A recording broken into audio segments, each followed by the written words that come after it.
So I figured out some few tips I haven't talked about before, so I wanted to make another video which I found out really useful for beginner and even more amateur, even to intermediate players who might be thinking about some techniques or how to improve it something. So let's get straight to the point. The first one, which I actually just made a video about, the plectrum, how you're keeping it between your thumb and the first finger. So you want to notice that when you're holding your plectrum here, you want your peak of the plectrum to come out just a little bit, not like this, but this. But remember that when you are hitting the string with the plectrum, keep the peak here so that you're not actually hitting the string with your fingers. If there is just like 0.1 millimeter of the peak coming out of your first finger and thumb, you will eventually hit the string with your fingers and not with the plectrum. So the important part is to just enough of the peak that you're hitting with the plectrum, not your fingers. This additional tip for the first one is that when you're actually keeping the plectrum, that peak of the plectrum is just coming out. The pinch harmonies are much easier to play. That is explained in the other video. I will do a separate video about pinch harmonies. And the second one is that I figured out found to be pretty useful for me. So after you tune up your guitar, play power chords truly to see if your guitar is in tune. So I just tuned up my guitar, but I will just make it out of tune just to show up what's going on. Put everything just a little bit out of tune here, so you hear what's happening.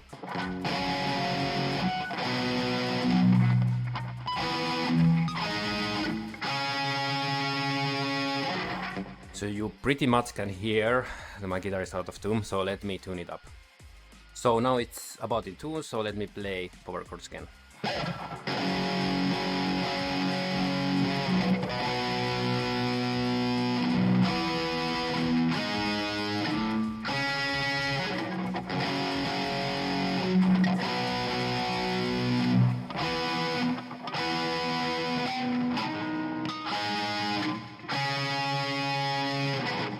Not perfectly in tune, but you get the point. What I'm going through here is like you can actually hear if some of the strings are out of tune, just playing power chords to see how they're like syncing together. This is what I'm using to see if my guitar is in tune, because if you're like checking one string at a time, it's pretty difficult to hear if your guitar is in tune. Of course, professional players have developed the ear for, you know, ongoing process and practices, that you can actually hear the guitar is in tune by ear.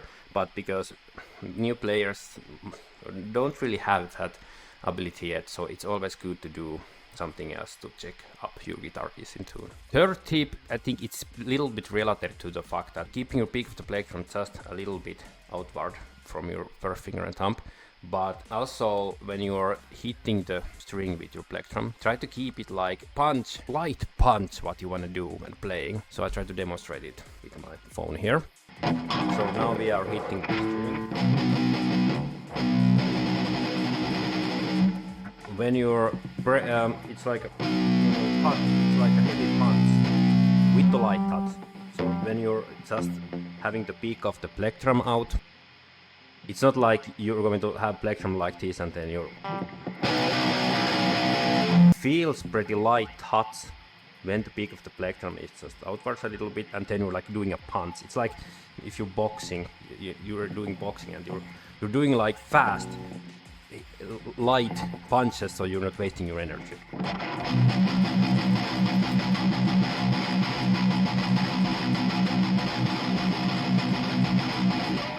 So this is my advice. I think I found that pretty useful to figure out the, you know, a playing style that's working and it's not like exhausting my whole hand. And the fourth one, which I really haven't talked about yet, is peak slanting. Still figuring out my own preferences if I want to play like up or downwards. I think it depends what I'm actually playing, but it's really much easier for you to change between your strings when playing faster songs when you're doing a peak slanting. What I'm showing you here, I can try to demonstrate it as best as I can. So here we have the guitar again.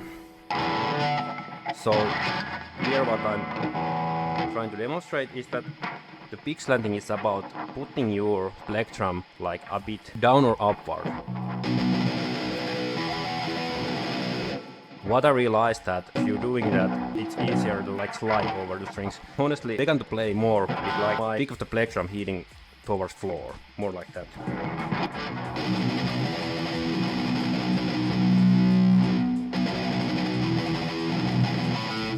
But I realized my friend who played guitar for 16 years, I watched how he was actually playing, so I tried to do something like he did, like, you know, mirror the stuff that the good player is doing. So what I figured out, he's actually doing more like the peak of the plectrum is actually hitting a bit more up when you play faster songs and changing the strings, and I think I found that for me to be even better than keeping plectrum like this.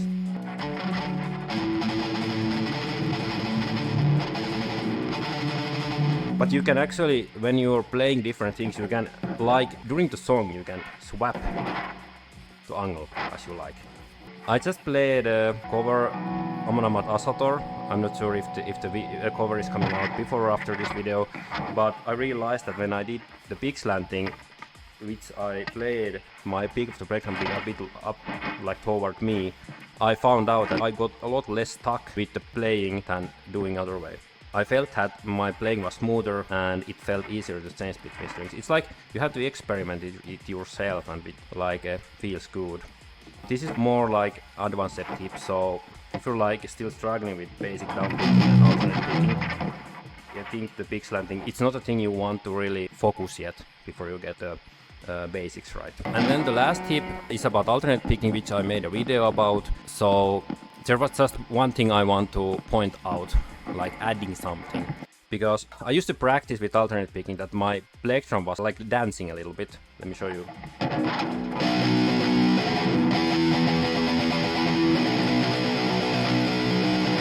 Do you see how my hand is actually moving? It's like I'm sliding with the plectrum, like if the peak of the plectrum goes like up and down. So I'm like dancing it like this.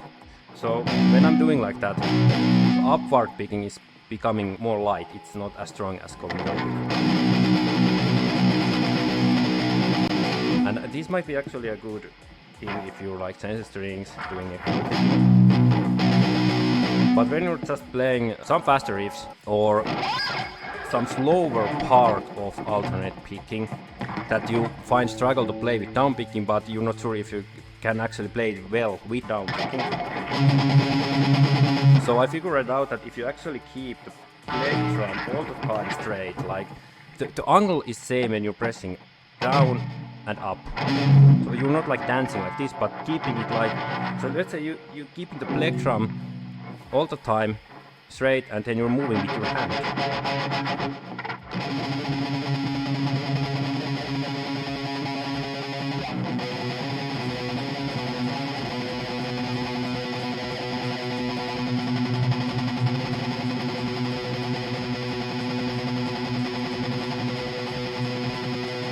So I figured out I get like more heavier sound and let's riff some metal. Alright, so this was the video about a few another tips I want to share.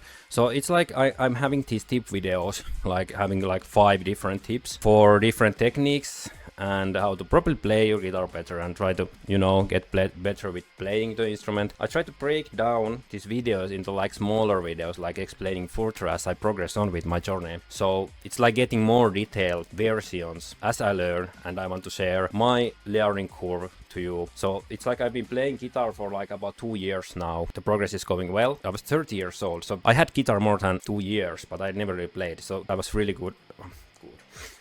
I was really bad, you know, I couldn't play like anything at all. Improving this stuff and, you know, trying to figure out as much as I can for what I could do better and learning for others. I feel the duty to give you the tips so you can actually improve your playing, especially if you're an adult like me starting to play when you're in your 30s, you know, slower than if you start to play when you're a kid. It's more tough journey. But anyway, see you in the next video. I hope you like this video. Comment below what you want to see, what kind of videos you want me to make, and share this video to someone if you have a friend who's struggling with stuff, and subscribe so you get to see more of my videos, technique videos, covers and so on. See you in the next video. Give it up.